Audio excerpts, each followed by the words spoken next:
Now we will discuss about branches of pharmacology. Pharmacology की दो main branches हैं, एक है फार्माकोकाइनेटिक्स और दूसरा है फार्माकोडायनेमिक्स।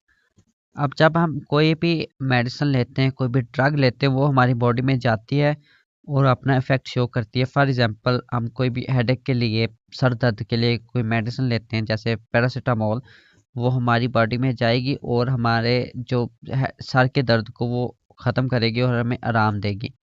तो जब हम बॉडी में उसे खाते हैं, निगलते हैं या लेके जाते हैं, पेरानोल की अगर गोली की बात करें फॉर एग्जांपल, तो जब वो बॉडी में अंदर जाती है तो हमारी बॉडी उसके साथ क्या बिहेवियर शो करेगी, वो हम डिस्कस करते हैं फार्माकोकाइनेटिक्स में कि what body does to the drug.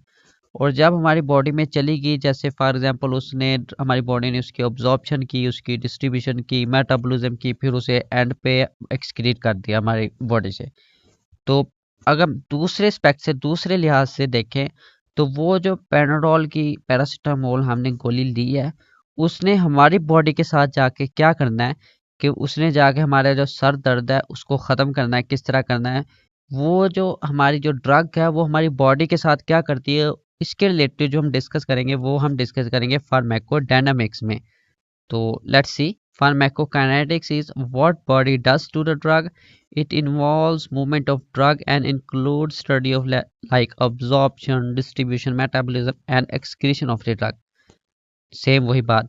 The study of what happens to the drug in the body is called pharmacokinetics। कि हमने जो ड्रग ली उसमें हमारी बॉडी के अंदर वो बॉडी क्या होता है ड्रग के साथ, तो वो फार्माकोकाइनेटिक है। For example, chlorpromazine is absorbed at a faster rate by the parental route than oral route।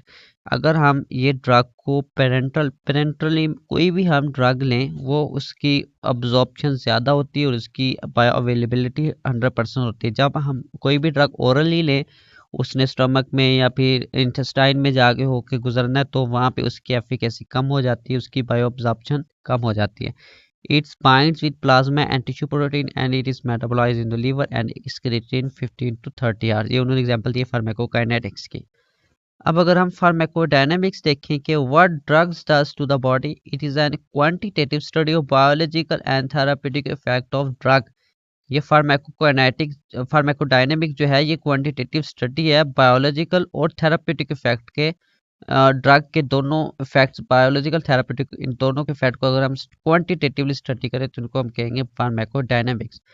For example, curate, एक जो प्लांट है extract use by tribals as arrow poison, is a non-depolarizing blocker which rapidly produces muscle weakness and finally lead to skeletal muscle paralysis। जो tribals थे वो अपना जो एक arrow बनाते थे उसके आगे एक ये क्यूरेट प्लांट्स का इसका एक्सट्रैक्ट लगाते थे। जब वो किसी को शूट करते थे एरो के साथ, तो वो नेक्स्ट जो विक्टिम था उसकी बॉडी के साथ अटैच होता, उसको हिट करता और वो अब्जॉर्ब होके मसल वीकनेस करता और फाइनली जो मसल स्केलेटल है, स्केलेटल मसल को पैरालाइज करके उसकी पैरालाइज कर देता जिसको हिट करता है। रिलेशनशिप बिटवीन फार्माकोकाइनेटिक और डायनामिक एक फ्लो चार्ट है जिसमें फार्मास्यूटिक्स में अगर हम disintegration of drug, bioavailability, dose requirement, pharmacokinetics, absorption, distributor, metabolism, excretion, ये सब उन्होंने बताया कि कौन कौन से पैरामीटर में। अगर कंसंट्रेशन प्लाज्मा देखें, pharmacodynamic, drug receptor interaction, these are relationship between pharmacokinetic and pharmacodynamics and pharmacotherapeutics।